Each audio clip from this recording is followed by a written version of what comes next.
if you write an offer and you just send an offer into the abyss, well, that's nothing. By handing off acquisitions to someone else, I was able to grow my business so much bigger. Hire someone who's either better than you or has the potential to be better than you in that role. And I think those are kind of the keys, is like, he had a lot of the pacing, he had a lot of the mimicking, like, the tonality changes, the direct questions, open-ended questions, like he had a lot of that. So we just geared it to be more specific to real estate. I think the thing that we've done well is continuing to advertise when income has been less. There's so many tools now to really re-engage old leads. One of the things that we're doing is kind of a pro tip is... What's going on, guys? Welcome back. Today we are blessed with the presence of Mr. Josh Axe out of AZ. Josh, thank you so much for coming on. Thanks, Noah. Appreciate it. I want to start by kind of going backwards a little bit. I know you've been in the business a while, but how did you originally get into real estate?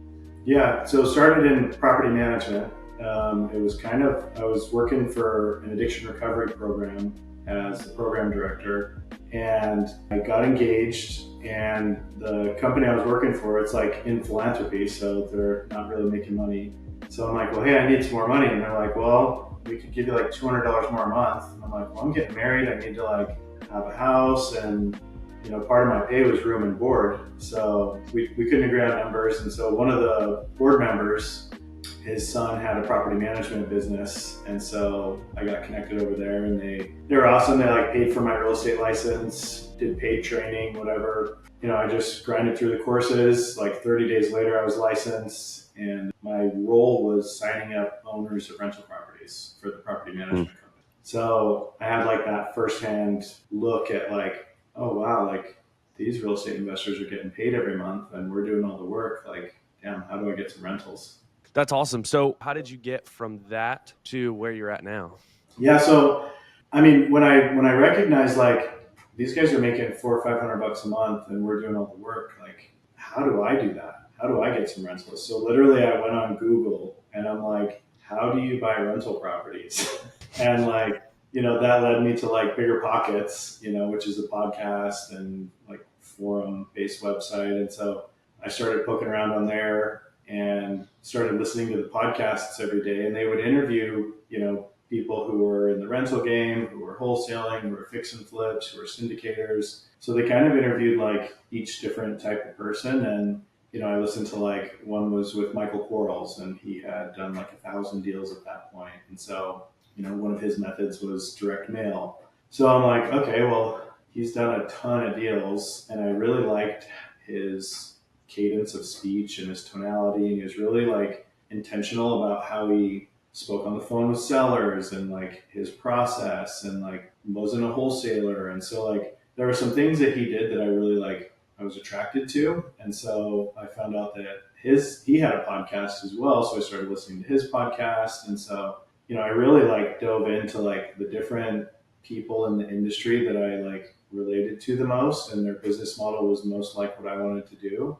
And that was a little bit later on, but when I was working for the first company, they changed my commission structure, and we were signing up like 50 to 60 properties a month. And my bonuses were like based on how many properties I signed up. And once you hit like the next tier, you would get a big bonus. And so I did that for a few months, and they're like, all right, well, we're going to change the commission structure a little bit. And I'm like, damn, really? Like it's going to be like $1,500 to $2,000 less per month for the same work. And so I'm like, well, that doesn't really like make sense to me. So I switched companies, and it was another one local through like a family connection. My like wife's cousin worked at one. They're like, well, we'd pay you 10 grand a month if you came and worked for us and did the same thing. So I'm like, hell yeah. But then like they weren't getting any leads. They weren't doing any like paid ads or anything. So I'm like, oh man, this is way worse. And that's when I really recognized though, like the value of leads. Like if you control the leads, and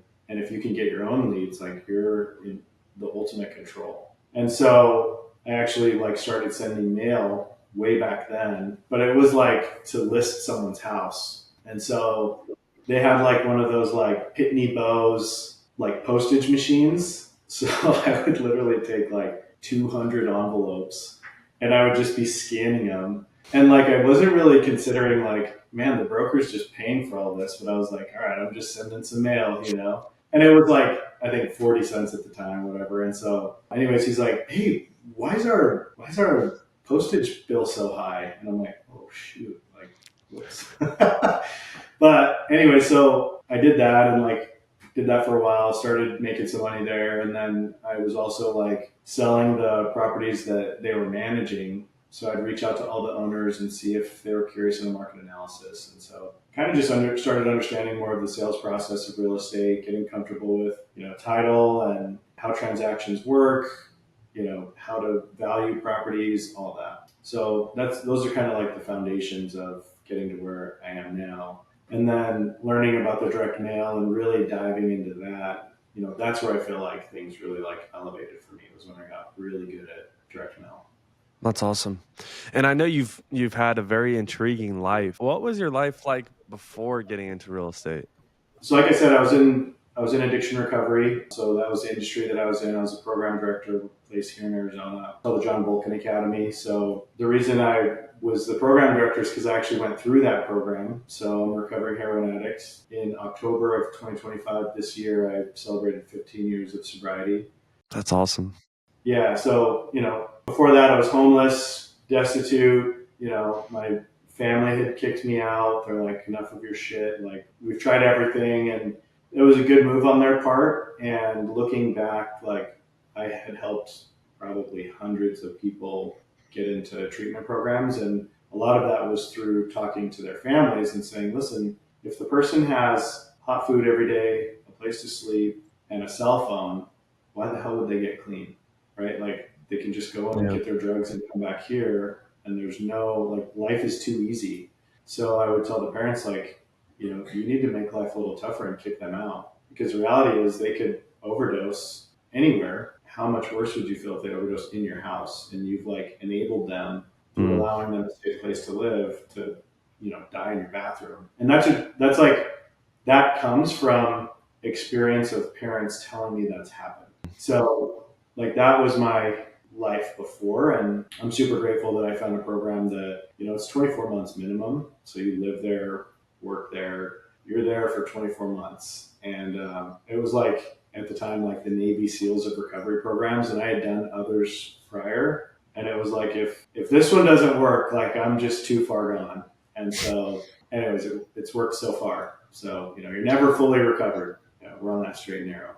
Do you ever like just kind of like sit there and just think like how drastically different your life is now All the to time. like from back then? Like, That fact doesn't miss me, right? Like, I understand that, like, my life and the statistical likelihood of me being where I am is so small that it's like, okay, like, I recognize I wouldn't really call it luck, but like the rarity of what that is.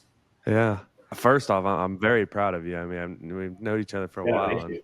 I mean, Yeah. it's awesome to see kind of where you're at and like knowing the back. Obviously, I've known about the backstory, but not super in depth. But yeah, it's just incredible. And for those people listening, like, kind of explain where you're at now, because obviously, from going from homeless and heroin addict, Mhm. kind of for those that don't know what your business looks like today, kind of paint the picture of where you're at now. Yeah, so we buy and sell homes in Luzerne, Lackawanna County, Pennsylvania. That's our bread and butter business. We hold some rental properties there as well. I've bought and sold hundreds of rentals, and also on top of that, hundreds of houses. I don't keep as good a track as I should. I mean, all these people come up and they're like, "We've done 1,000 houses," and it's like, I actually don't know. Like, for me, it's kind of like, what's the next best deal? Like, hey, that's great that you've done a deal last week. As soon as that money hits, it's like, all right, well, now we need to look for the next one. So, I don't get caught up in my wins, and it's like, we have to keep moving forward. But last year we did 74 houses. They changed some rules on us in PA where we were doing some wholesaling, some assignment of contract. And this year in January, they switched those rules. So we pivoted to fix and flip, which has been a, tough transition, because there's a lot more decision fatigue. There's a lot more, like, there's definitely more risk. So Hmm. when you close on a house and take title, you have to get insurance, utilities, that's your deal, and in the last 6 months, we've had title issues. We've had the county sell a property that we bought prior to it going to auction. And so now we're like suing Luzerne County to reverse the sale because we closed on it, got a mortgage, hard money loan, the whole deal, had a recorded deed, Hmm. but it's kind of an archaic, county, and like it can take, 2 to 4 weeks for your deed to show as recorded at the county. And when we overnighted the funds, the county received them but didn't deposit them. And so that's kind of where the issue was. So it still showed as delinquent taxes on, whatever, September 18th, even though they received the funds from us on the 17th. So they sold the property at auction, even though we've purchased it. So anyways, like that's what we do now is we do fix and flip, and then, we buy rental properties as well when they make sense.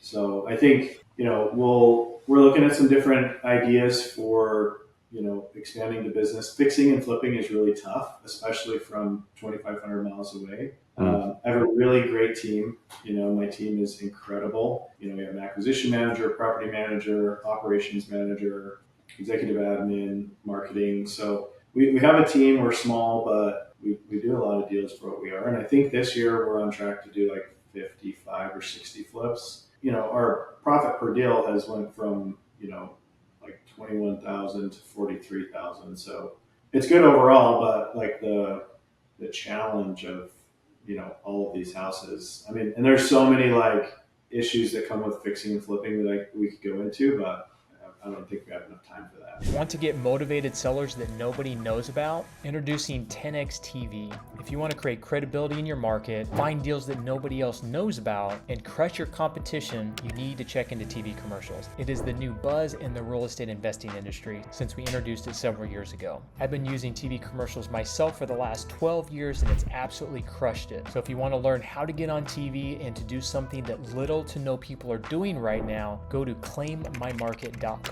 Again, that's claimmymarket.com. We usually only work with 2 investors per market, so if you're interested, reach out to us and book a call to see if you can claim your market before anybody else does. Now back to the show. Have you done any wholetailing or any honestly just close on it and then? Yeah, we'll double close for sure. The law is pretty specific though, in that it's kind of like intention too. So, like for example, if we get a property under contract and we advertise that property prior to us closing, as far as my understanding of the law, that is considered a wholesale transaction, even though we're double closing. Interesting. Yeah. So even if you're closing on it, if you intent or try and market it prior to, it's still they count it as a wholesale. Yes. Interesting. Yes, they can.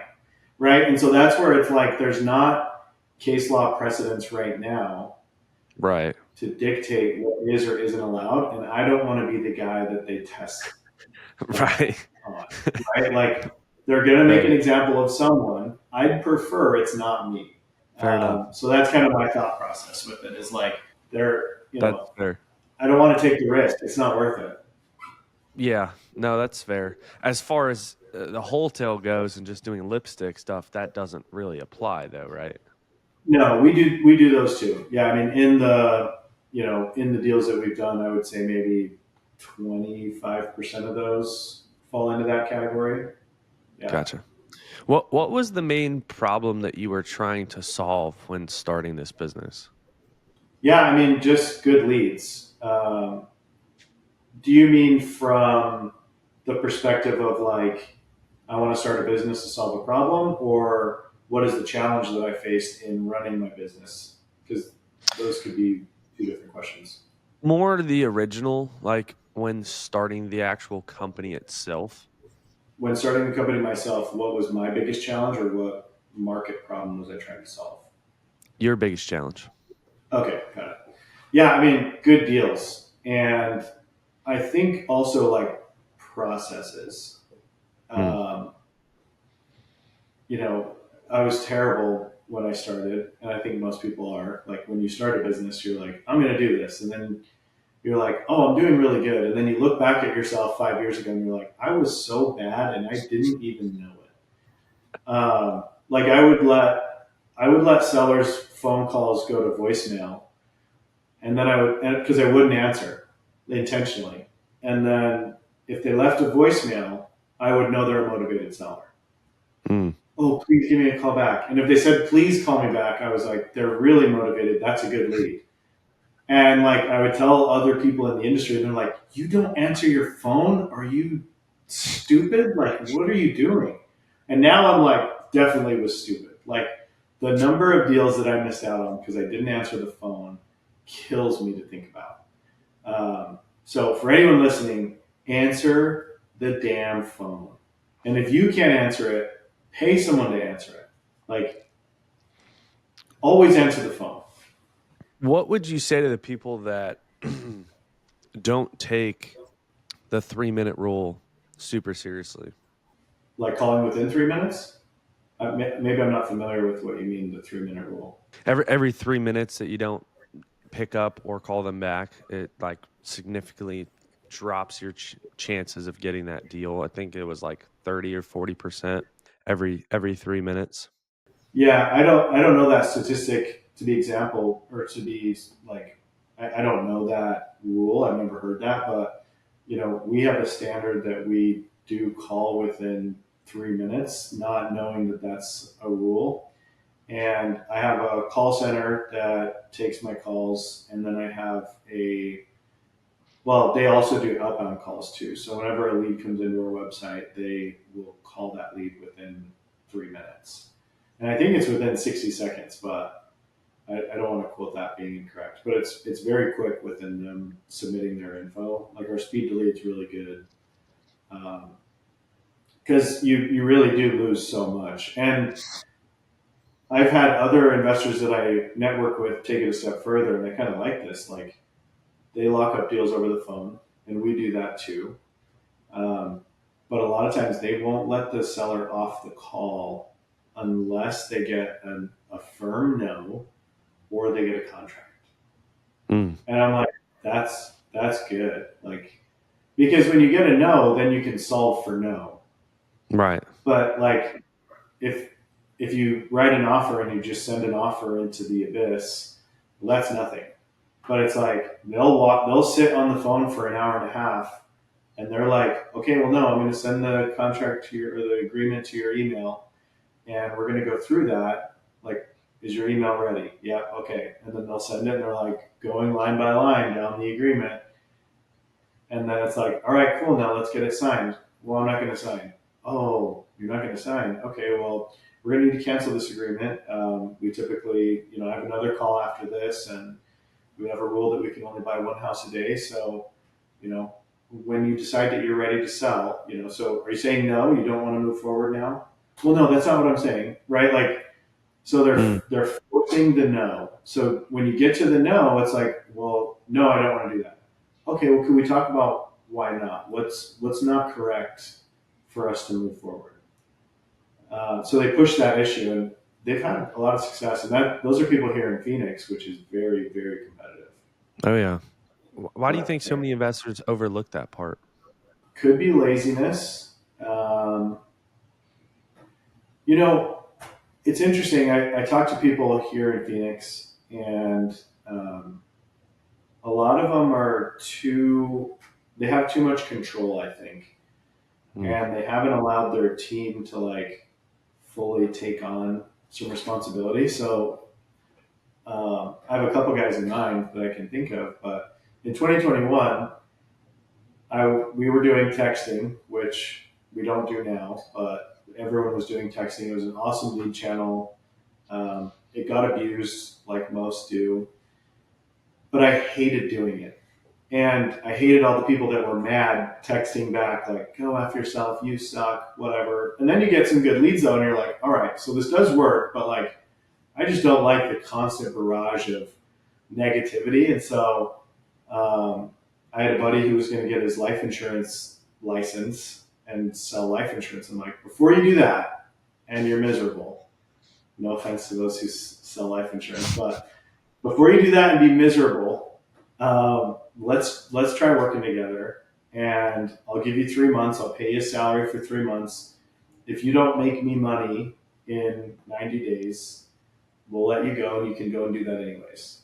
But like, I'll pay you really well if you can stay. And that was January 1st of 2021. And he's still with me now. So he killed it.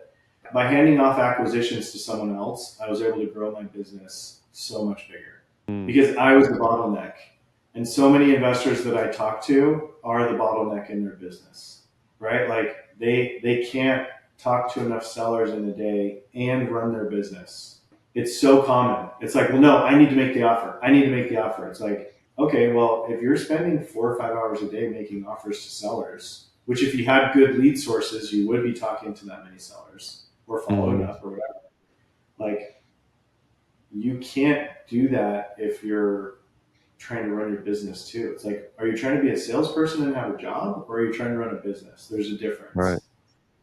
And so like outsourcing, hiring for acquisitions has just been insane. Like the trajectory of my business doubled or tripled for sure.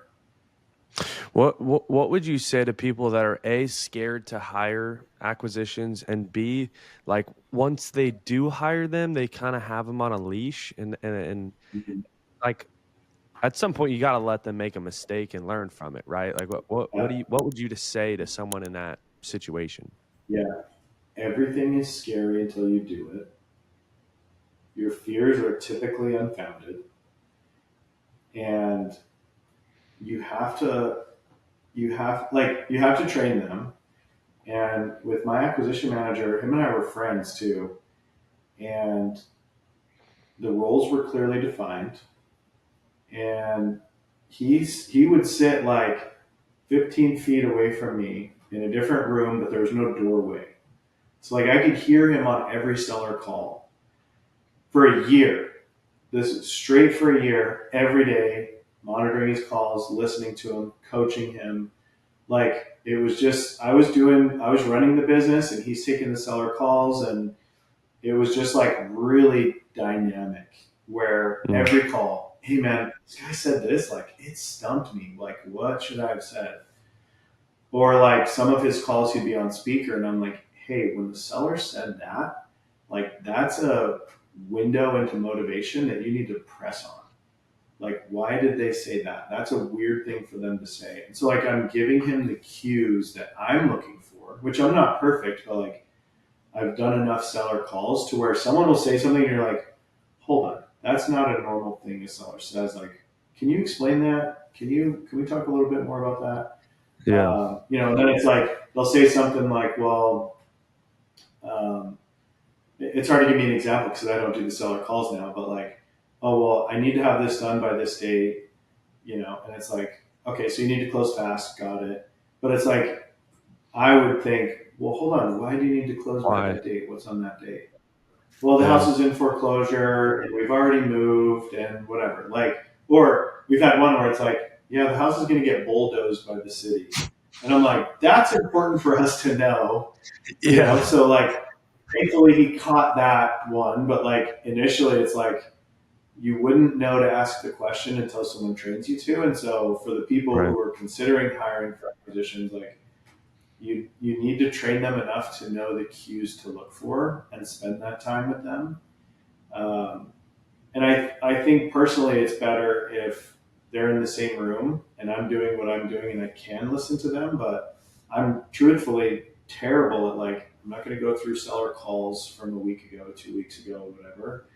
I don't have the time for that. And I also respect my AM enough and know that he's a hustler enough that I don't have to do that.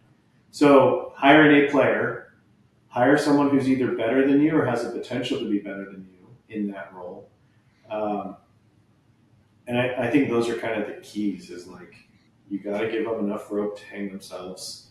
You have to trust them fully. They need to be loyal. They need to be willing to learn. And I think those people. When you meet them, you're like, this guy's hungry. Yeah. This guy will hammer phones for 14 hours a day. And my guy does. He's the best. I can't say enough good things about Kyle. So Would you say that the year that you spent, wall to wall, hearing all the calls makes you that much more comfortable and, affirmative in your belief that he's, doing yeah, what he does? yeah, Like, you feel like that was a big part of it? for sure. Yeah. And so prior to working for me, he did car sales. So he Mm, got, these like car conglomerates, these $1 billion companies, they spend like $100,000 sending their sales guys through the training courses or whatever. mm-hmm. So he's naturally like so quick to build rapport. I mean, you've met Kyle, so you know Oh what yeah, I'm I know talking about. Kyle. Yeah. So like immediately can build rapport with the seller, super friendly, like he's awesome. And having the training prior, it was like, well, let's just make this specific to real estate now. And so he had a lot of the pacing, he had a lot of the mimicking, like, the tonality changes, the direct questions, open-ended questions. Like he had a lot of that. So we just geared it to be more specific to real estate. Um, Hmm. and so he's been phenomenal, really. I mean, I think it took him a couple months to get like comfortable enough talking to sellers, and I think everyone should, give them that grace. Like it takes a few months to like understand your role and feel comfortable talking to sellers. And so if you are going to hire someone for acquisitions, like it was over 3 months before he got a deal, but I would say by 6 months, like he had locked up some great deals for sure. Josh, what are some of the main strategies that you are seeing be a key impact in this past year? Most people have been slowing down, and we've kind of slowed down a little bit, not super intentionally. I think the thing that we've done well is continuing to advertise when income has been less, which is hard to do. Like continuing to spend 20, 30, 40 grand a month when income is not there to back it up is super challenging. And so continuing to do that has, there's a lot of pressure, but we've been doing that, and I think that's kind of a key. Is when everyone's scared, you kind of double down. Um, so we've been working through that, and then I think you also have to pivot. We've had to pivot because laws have changed, and I think the reality is those laws are going to change everywhere. So the market of wholesaling real estate legally is going to change in, I would say, the next 5 years. And I think that'll be all across the country. So I think investors who are smart are starting to see that writing on the wall and starting to make adjustments now. We Mm. started implementing the process in like September last year because we're like, all right, we know this is coming. Like, let's start working on better contractors, better processes, and um, we've been paid dividends because of that, and we were positioned to do that. Um, but I would say, being ready and willing to adapt to market conditions is key. Yeah, I think what you started off with is so key because a lot of people when the revenue comes down, they lower their budget Yeah, or wipe it entirely. And I mean, from what you've said so far, and I totally agree with you, is like leads and marketing is everything. Like we're in a yeah, lead business, we're in a marketing business. yeah. It's a Wh- slow death if you start cutting ad channels. I mean, that's not to say that if an ad channel doesn't work, you shouldn't cut it. Right. If something doesn't give you a return, then it should be cut. But you have to actually track that to know as well. So it's like there's multiple levels to it where it's like, well, if you're not tracking your ROAS, how would you know it's working or not? Right. You wouldn't. I think my phone's ringing more. Well, that's great. Is that because you have a billboard or because a realtor is giving your card out to everyone they know? Like, how do you know what the source of leads are if you don't track them? And so you have to implement a tracking system. You have to know your numbers. You have to like, right now when things are constricting, you have to spend that time to like really delve into all the numbers in your business, all the numbers in your rentals. You know, for our rental properties, we went through and we said, where can we save some money? Not that, not that our rentals were struggling, but excuse me, how can we decrease our vacancy? Mm. How can we lower our cost of insurance? How, like, is there other debt sources right now that are going to be cheaper that we can still build more equity? Um, you know, and by doing those, you know, small things that don't take a long time, you know, I think I increased my cash flow like $14,000 or $15,000 per year. So, you know, if you do that in every area of your business and create just a little bit more efficiency, but you do it everywhere, you can have a 15 to 20% bump in your net operating income just from some small tweaks. And it comes from like, you know, the last 10 years in the business has been like more marketing, more leads, more mail, more whatever. But everything's kind of shaky right now. So like now I think it's maximizing the leads you have, the deals you have, the marketing you have. You know, there's so many tools now to really, you know, re-engage old leads. You know, we're one of the things that we're doing is kind of a pro tip is we're sending handwritten letters to our warm leads. Mm. So anyone who's not sold that's in our database, which we have, I don't know, 4,000 or 5,000 leads in our database, as long as they're not dead and they didn't tell us like, never talk to me again, like we don't harass people. If they ask us to take them off the list, we do. But if they haven't said that, they've shown an interest in selling and they're still in our database, we send them a handwritten letter. Excuse me. And we do that once every other month. So we're re-engaging those people who have shown the interest. And that's a pretty solid source of our leads right now. Because if they wanted to sell before and they still haven't sold, it's a pretty easy thing to say, well, you know, hey, Mr. and Mrs. Seller, you told me that you wanted to get this. How's that gone for you? Well, you still have the house. It's still a problem. It's still a thorn in your side. Our price is still the same, or maybe it's come down a little bit. Before it comes down any further, why don't we agree to move forward? The market's not getting any better, so let's make a deal.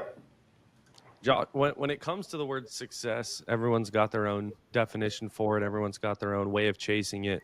How do you define the word success? How do you chase it in your business and in your life? And how do you find the motivation to keep going after it? Success to me is being able to do what I want, when I want to do it, with who I want to do it with. And that means financial freedom a lot of times. That means time freedom. So success is, you know, anyone can define it. Some people can be happy, you know, on a farm in Arkansas and they're, you know, happy as can be farming corn. It's not the life that I want. That could be success to them, and that's great. I like nice things. My wife likes nice things. I like fast cars. So, you know, for me, it's being able to buy the cars I want, do what I want with those cars when I want to do it. Being able to spend time with my family, go to Disneyland, do the, you know, concierge package, which is incredible. If you haven't done that and you have kids, it is the best. Like you don't wait in lines.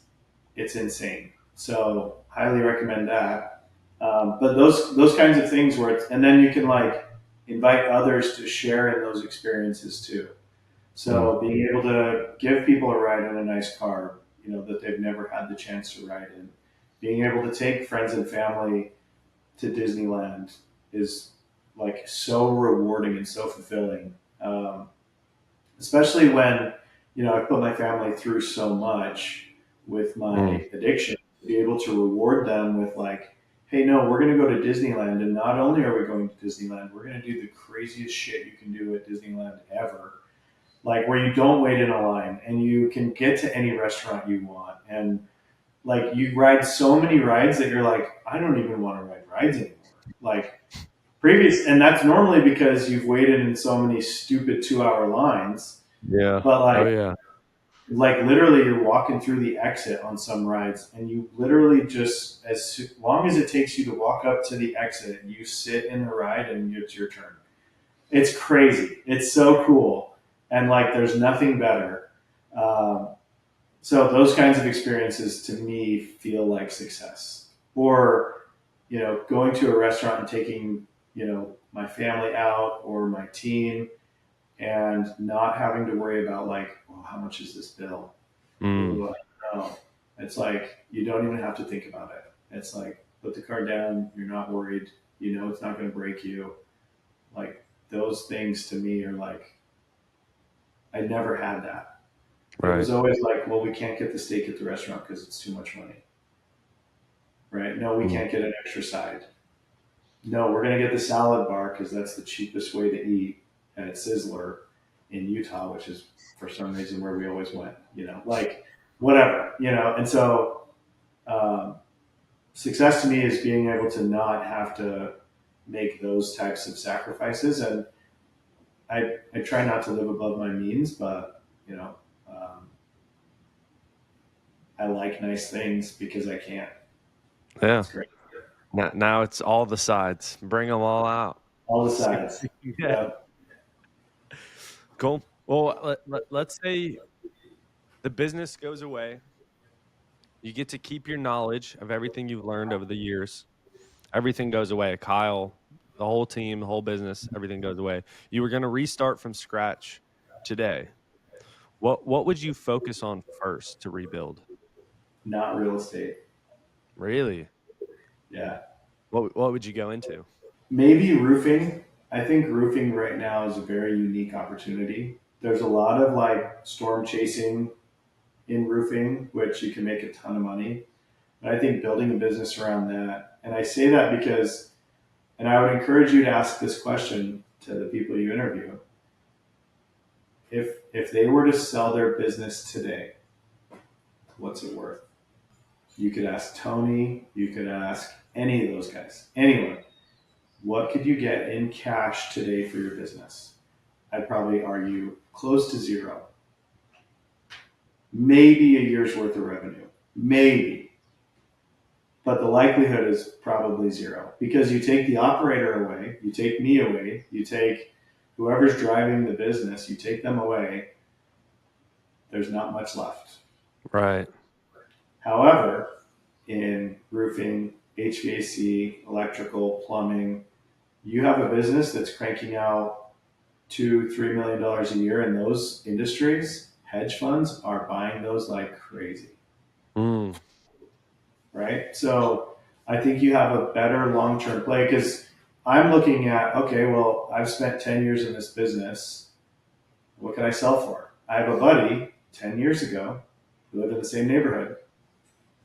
10 years ago, he started a restoration business and built it up, whatever.